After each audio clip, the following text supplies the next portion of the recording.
Good morning friends. दोस्तों आज मैं आपको स्टैटिक रूट कैसे कॉन्फ़िगर करते हैं राउटर के अंदर एंड फायरवॉल के अंदर, वो आज हम देखेंगे। तो यहाँ पे हमने एक सिनेरियो लिया है जिसके अंदर दो राउटर और एक फायरवॉल है, 5506 फायरवॉल है। तो दोस्तों फायरवॉल के थ्रू हम स्टैटिक रूट कैसे डिफाइन करेंगे। तो सबसे पहले R1 राउटर, तो वहाँ पे मैंने इनसाइड नेटवर्क के अंदर 10.1 IP दिया है और दूसरा इंटरफेस पे मैंने 20.1 IP दिया है। वैसे फायरवॉल पे हमने 20.2 और 40.1 IP दिया है और यहाँ पे हम 40.2 IP देते हैं राउटर पे और एक इंटरफेस पे हम देते हैं 30.1 जो हमारे आउटसाइड नेटवर्क से कनेक्ट है। और कंप्यूटर को मैंने IP दिया है 10.10.1 और यहाँ पे मैंने कंप्यूटर को IP दिया है 30.30.2। तो दोस्तों हम यहाँ पे IP रूट करने चाहते हैं स्टैटिक। तो स्टैटिक रूट कैसे कॉन्फ़िगर करें। तो जस्ट मैं यहाँ पे फायरवॉल पे चला जाता हूँ, राउटर पे चला जाता हूँ R1 पे और जस्ट मैं यहाँ पे टाइप करता हूँ होस्ट नेम। तो मैं यहाँ पे होस्ट नेम टाइप करता हूँ R1 और इसके दो इंटरफेस हैं, एक GB/0/1 है जहाँ पे IP देना है 10.10.1। तो 10.10.1 IP दिया, उसके बाद उसका सबनेट मास्क, फिर नो शट ऑफ करके पोर्ट ऑफ कर लेंगे।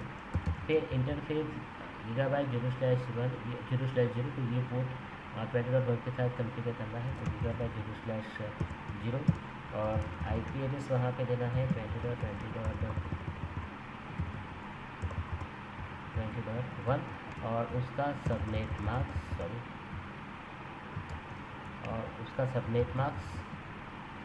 सबनेट मार्क्स करने के बाद नो शट ऑफ करके पोर्ट ऑफ कर लेंगे। तो R1 का काम हमने यहाँ पे पूरा कर लिया। अभी हम चले जाते हैं R2 पे। तो R2 पे हमारे पास दो इंटरफेस है, तो दोनों इंटरफेस को हम कॉन्फ़िगर करें उससे पहले हम क्या करते हैं, इसके अंदर राउटर का होस्ट नेम देते हैं R2। तो होस्ट नेम हम देते हैं R2 और इंटरफेस GB/0/0। तो यहाँ पे आप देख सकते हो ये IP देना है, ये वाला है ना 40.2। तो ये इंटरफेस पे हम IP देते हैं IP एड्रेस 40.40.2 और उसका सबनेट मार्क्स, फिर नो शट ऑफ करके पोर्ट ऑफ कर लेंगे। और दूसरा इंटरफेस है जहाँ पे 30.1 IP देना है।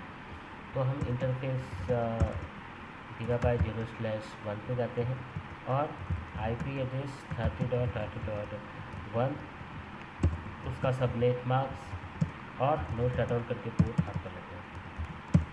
तो दोस्तों दोनों राउटर का मैंने काम यहाँ पे पूरा कर दिया है।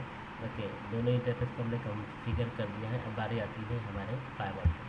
फायरवॉल पे ये जो नेटवर्क है वो आपका इनसाइड नेटवर्क है 10.0 और ये जो नेटवर्क है 30.0 वो आपके फायरवॉल के लिए क्या होता है, आउटसाइड नेटवर्क। तो दोस्तों हम यहाँ पे फायरवॉल पे कॉन्फ़िगर करते हैं, कैसे कॉन्फ़िगर करेंगे देख लेते हैं। तो सबसे पहले मैं यहाँ पे इंटरफेस पे चला जाता हूँ। Interface GB/1/1। ओके, तो 1/1 पे हम गए जहाँ पे IP देना है 20.2।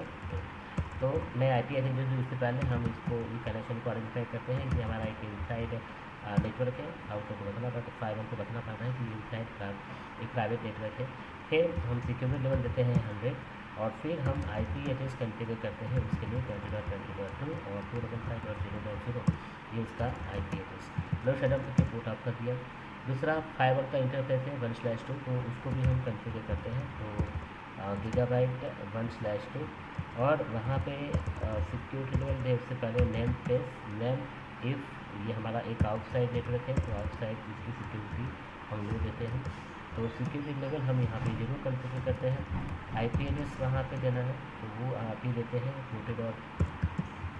40.40.1 IP देने के बाद, क्योंकि हमारे फायरवॉल के साथ डायरेक्टली कनेक्टेड है, तो फिर उसका सबनेट मार्क्स हमने यहाँ पे कॉन्फ़िगर कर दिया।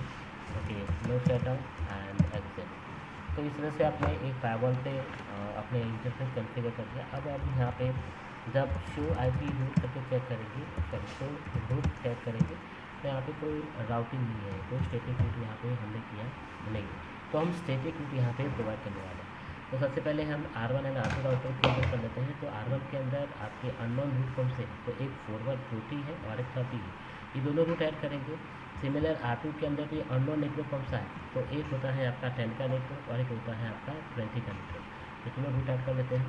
तो रूट ऐड करने के लिए राउटर 1 के अंदर हम कमांड टाइप करते हैं IP रूट करो किसका 30.30. पूरा नेटवर्क ऐड करना है। तो हम 30.0.0 उसका सबनेट मार्क्स फिर सबनेट मास्क ऐड करने के बाद आपको R1 से 30 के पास जाना है, तो ये 20.2 क्या बनता है उसका एंट्रेंस पॉइंट। तो हम एंट्रेंस पॉइंट ऐड करेंगे 20.20.2। ओके, सिमिलर दूसरा रूट ऐड करेंगे, जो रूट हम अननोन रूट बोलते हैं, तो वो है 40। तो 40 का नेटवर्क मैंने यहाँ पे ऐड किया, उसका सबनेट मास्क मैंने यहाँ पे ऐड किया। ओके, और फिर वहाँ पे जाने के लिए 20.2 क्या बनता है उसका एक एंट्रेंस पॉइंट। तो हम यहाँ पे एंट्रेंस पॉइंट ऐड करते हैं 20.2। तो 20.2 मैंने यहाँ पे ऐड किया, 20.20.2 ये हमारा फायरवॉल का इंटरफेस जो हमारे अननोन नेटवर्क को कनेक्ट करता है।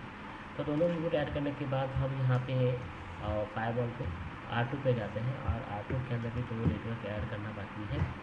ओके, तो एक नेटवर्क है आपका 10 का जो हम ऐड करेंगे, और एक दूसरा नेटवर्क है हमारे लिए 20। ये दोनों नेटवर्क ऐड करेंगे R2 के अंदर। तो ऐड कर लेते हैं। तो R1, ओके, तो सबसे पहले हम यहाँ पे IP रूट करते हैं कि अननोन नेटवर्क आपका 10 का नेटवर्क है, तो हमने 10 का नेटवर्क ऐड किया। फिर उसका सबनेट मास्क ऐड करने के बाद वहाँ पे जाने के लिए 40.40.1 इसका एंट्रेंस पॉइंट। दूसरा नेटवर्क ऐड करते हैं COIP रूट, जो हमारा 20 का नेटवर्क है, तो 20 का नेटवर्क ऐड करते हैं, क्योंकि जो R2 के लिए अननोन है। फिर उसका सबनेट मास्क, और वहाँ पे जाने के लिए ओके 30 से अगर आपको 20 में जाना है तो 40.1 क्या बनता है उसका एंट्रेंस पॉइंट। तो मैं यहाँ पे 40.1 उसका एंट्रेंस पॉइंट ऐड कर लेता हूँ। ओके, तो आपने R1 और R2 के अंदर राउटिंग कर लिया है। अभी फाइनली फायरवॉल पे हम राउटिंग करेंगे, स्टैटिक रूट प्रोवाइड करेंगे। तो फायरवॉल के अंदर दो नेटवर्क है, एक इनसाइड नेटवर्क 10.0 और एक आउटसाइड नेटवर्क आपका 30.0। तो ये दोनों नेटवर्क को ऐड करना है। तो कैसे करेंगे, तो स्टैटिक रूट यहाँ पे हम परफॉर्म करते हैं। तो रूट करो उसको इनसाइड नेटवर्क को, इसका IP जो है होस्ट नंबर, इसका IP जो है वो है आपका इनसाइड नेटवर्क के लिए, तो 10.0.0.0 है। और फिर उसके अंदर हम रूट ऐड करेंगे, नेट मास्क ऐड करेंगे, सबनेट मास्क, और फिर वहाँ पे जाने के लिए इसका गेटवे, तो 20.1। तो ये 10 के नेटवर्क में जाने के लिए 20.1 जो है वो इसका गेटवे बनता है। सिमिलर अगर आप आउटसाइड नेटवर्क में जाना चाहते हैं, तो आउटसाइड नेटवर्क में जाने के लिए 40.2 क्या बनता है उसका एंट्रेंस पॉइंट गेटवे बनता है फायरवॉल से। तो हम वो भी ऐड करेंगे। तो रूट करो इसको, तो रूट करना है आउटसाइड नेटवर्क जिसका IP है 30.0.0, और वहाँ पे आपने उसका सबनेट मास्क डाल दिया, और वहाँ पे जाने के लिए 40.40.2 वो क्या बनता है उसका एंट्रेंस पॉइंट। दोस्तों, इस तरह से हमने एक फायरवॉल के अंदर स्टैटिक रूट प्रोवाइड किया है। अब वेरीफाई करना है तो आप यहाँ पे शो रूट टाइप करोगे, तो आप यहाँ पे देख सकते हो 10 और 30 ये आपके फायरवॉल के अंदर ऐड हो चुका है। बाकी 20 और 40 उसके साथ डायरेक्टली कनेक्टेड नेटवर्क है। तो दोस्तों, इस तरह से आप अपने फायरवॉल के अंदर, राउटर के अंदर स्टैटिक रूट प्रोवाइड कर सकते हैं। Thank you very much.